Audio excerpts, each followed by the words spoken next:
three. Horton back to the end zone. 48-yard play. Guess who? Body up the middle, making another move to the outside. 15, 10, end zone again. Keeps it. Nice move by Brown. He's got space. He's got 6. 35-yard touchdown for Byron Brown. A record-setting night for the South Florida quarterback. Down so far, a little bit of a high snap. Genty right up the middle. Genty has room. Ashton Genty, give him 6. Second and long. Lagar tries to fit it in. Ruddles, it does. Ruddles stays up. The show's off. It's 4-3 Wheels. Incredible effort for Ruddles. The G5 Hive. All G5, all the time. Welcome to the G5 Hive Live, where we are excited to bring you the G5 college football coverage you love each and every week. I am Luke, and I'm joined by my co-host, Justice. If you're watching us on YouTube, please hit that like and subscribe button. And if you're watching us on X, please give us a follow, a like, and a retweet. If you're listening to us in podcast form, please rate and review. The G5 Hive merchandise store is now live. Link in the YouTube comments as well as pinned on our X page and here at the bottom of the screen. All right. You ready to tackle the Mountain West? Yes. So the G5 Hive All-American Mountain West Conference team offense, quarterback Devin Dampier, New Mexico. Running back Ashton Genty, Boise State. Running back Marquez Cooper, San Diego State. Wide receiver Nick Nash, San Jose State. Wide receiver Ricky White III, UNLV. Wide receiver Luke Weissong, New Mexico. Tight end Matt Lauder, Boise State. Offensive tackle Cage Casey, Boise State. Offensive tackle Caden Barnett, Wyoming. Offensive guard Drew Moss, Colorado State. Offensive guard Baraka Beckett, New Mexico. Center Jacob Gardner, Colorado State. Kicker Caden Chittenden, UNLV. And that wraps it up for the offensive side. Yeah, I mean, I think really the only position that we had some debate on was wide receiver once again. It was right. No, if Ashton Genty good enough. Yeah, I mean, Ashton Genty, Marquez Cooper, two of the best running backs in all the G5, much less the Mountain West.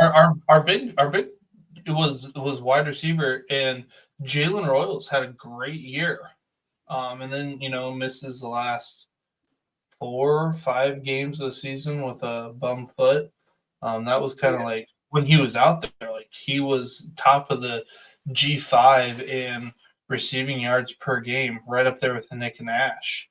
And they were the only ones that were averaging consistently over 100 yards per game. But then, the best ability is availability. And Luke Weissong was having a great year too, and he was out there on the field. And I know he got banged up and missed one game, but then he got out there and had another game. But he was a big part of that New Mexico Lobos offense. The just looking down this list, there's only one guy. I mean, from the offensive skill position, they're all gone. Dampier's transferred to Utah. Ashton Genty's in the NFL. Cooper, we might see him in the NFL, but he's out of eligibility. Nick Nash, NFL. Ricky White, the third, NFL. Luke Weissong is transferred. Matt, I don't know about Matt Lauder. Yeah, Weissong went to Arizona. I don't know about Matt Loader. I'm not sure. I think he might have eligibility left, and I don't think he's left. And I know for a fact offensive tackle Cage Casey has not left because it was just announced like in the last day or two that he is returning back to Boise State. I do know the kicker Caden Chittenden, UNLV. He is off to USC. So. Again, most of these guys are either transferring out of eligibility, but there's one or two that will return in 2025. Moving over to the defense, we have edge Ahmad Hassanian, Boise State, defensive tackle Peyton Zadroik, Air Force, defensive tackle Suwani Toa, San Jose State. Edge Trey White, San Diego State. Linebacker Jackson Woodard, UNLV. Linebacker Jordan Pollard, San Jose State. Linebacker Tuasivi Nomura, Fresno State. Safety Jordan Vincent, Utah State. Safety Jalen Catalon, UNLV. Cornerback DJ Harvey, San Jose State. Cornerback Cam Lockridge, Fresno State. And punter Tyler Pastula from San Diego State. And I don't think Everyone, this was like pretty unanimous. Like we didn't really have a debate about any of these guys. nope. Yeah, this was a pretty straightforward. I will say it's interesting. Like it almost seems like, we talked about kickers at Miami of Ohio. Punters are a thing at San Diego State. Their last two punters are both in the NFL. One for the Chiefs, and I think the other is Jacksonville now. So yeah, they San Diego State is known for their punters, and Tyler Pastula looks to be then the next great punter there at San Diego State. All right. Who? So you're always asking me. I'm going to ask you now. Who do you put? How do you see the Mountain West in 2025? Jeez. I think everybody knows who number one is. Yeah, I mean, I think it's going to be Boise State. UNLV is going to be interesting with the new head coaching change. There's still a lot to figure out there. That'll be an interesting change. I mean, there's a lot of just in general things changing with, you got Utah State, With Bronco. Yeah. I think San Jose State has a chance to be better, but I like Colorado State.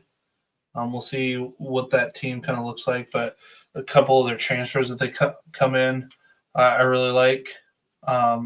Maybe Air Force, they had a down year. Maybe they use that as a building and they're able to start out quick. But I think right now you have to lean favorite-wise to Boise State. Yeah, I would agree. Boise State is the favorite, and then you got a lot of interesting teams behind them, right? Like you said, Utah State with Bronco Mendenhall, Air Force getting in.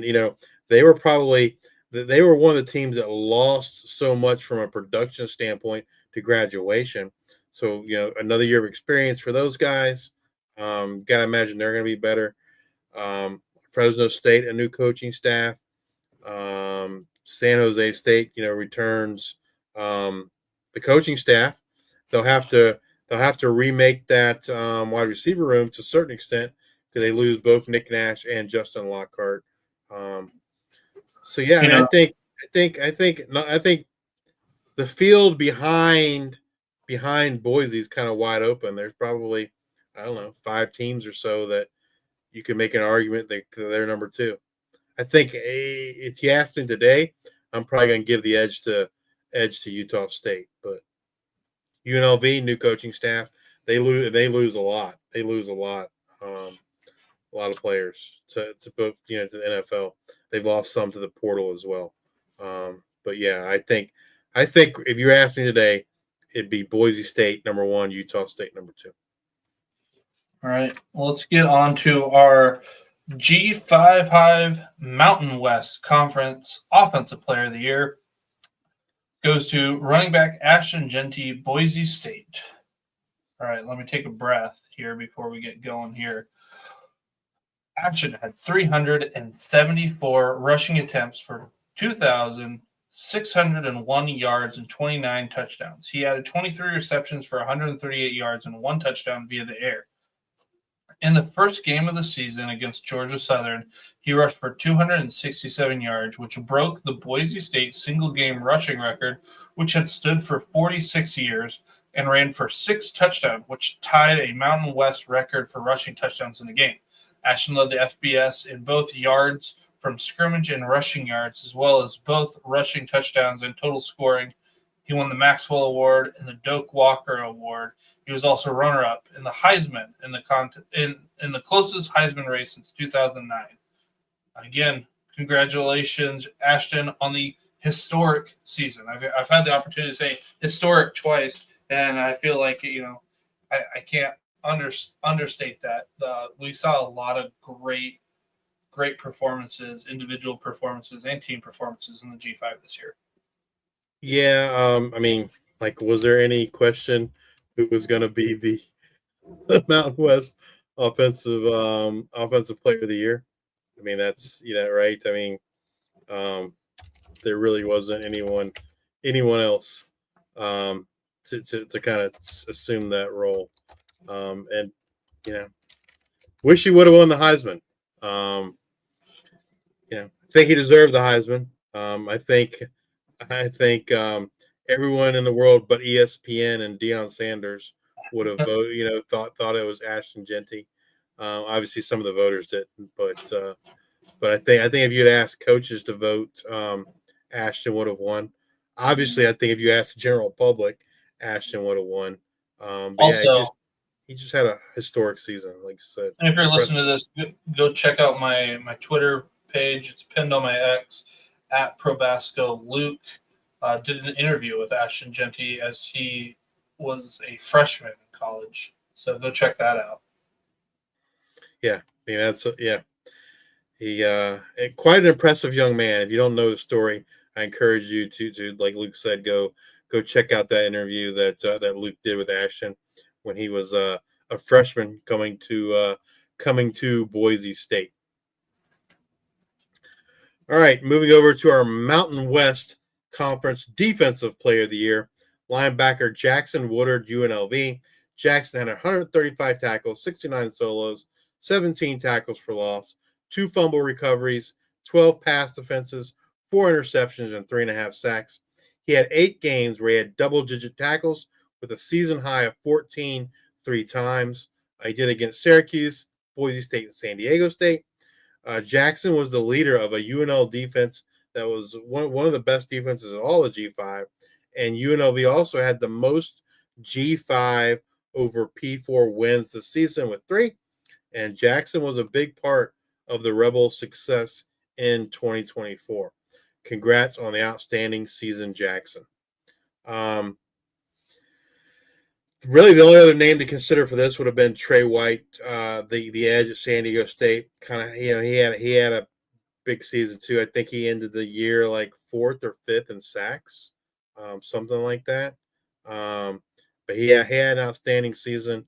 But yeah, I mean, Jackson was just a big part of UNLV's success. And had Boise State not been in the UNL and not been in the Mountain West, UNLV very well could have been the G5 representative of the college football playoffs. They had 2 losses to Boise and a loss to Syracuse in overtime. Those were their losses by UNLV. So, they didn't necessarily get the awards and all the recognition like Boise did, but UNLV had an outstanding season this year. And Woodard was like the heart of that defense, the motor. He was everything. Like he was all over the field this year. Great season. And that's it for tonight. All right. So heads up for you guys. We're not going to have any live shows for the next 2 weeks. We're still trying to iron out a couple details. Again, we're not going to have a live show next Monday. We figured a lot of people will be tuning into the national championship game. We want to watch it too. So we're going to be watching that national championship game. We're going to hope to maybe have a recording that goes out. I don't know, Justice, that would go out the 27th. So it would go out. Well, it'll be on that Monday of the championship game. There's a chance that we might have something. Oh, and that'll be the following Monday, the 27th. Okay. Because we were talking about possibly two things. Maybe we haven't confirmed the first one. So for sure, we will have a recorded show coming out on the 27th. We'll be talking with someone that runs an NIL collective and we're going to talk about the impacts of the House settlement, revenue sharing, NIL, and the impacts that the G5 have seen from that.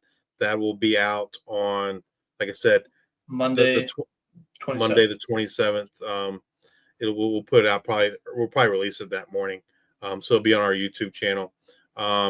Real quick, JT says how many G5 teams now? There were 65 if you did not include Washington State and Oregon State. This year, we're adding Missouri State and Delaware, who will become part of Conference USA. So that kicks us up to 67. And if you want to include Washington State and Oregon State, which that's what they are G5, it would be 69. That also includes UConn as an independent. UMass was independent, and we've included them. They will be in the MAC next year, so they will be officially a G5. So that's how we get to the 69. You got all the officials, the official G5s, plus if you want to include the Pac-2 and UConn would get you to 69. Nice. Yeah. Again, no show, live show Monday, January 20th, but come back and join us in 2 weeks, and we'll dive into that NIL and always bring you up to date on the latest news and happening in the world of G5 college football. Again, next 2 shows, no live show. There's going to be at least one recording that will drop Monday, January 27th. If you're watching us on YouTube, please hit that like and subscribe button. And if you're watching us on X, please give us a retweet, a like, and a follow. And if you're listening to us on Apple Podcasts or Spotify, please subscribe and leave those 5-star ratings and reviews. Thank you all for your support. Until the next time, we are the G5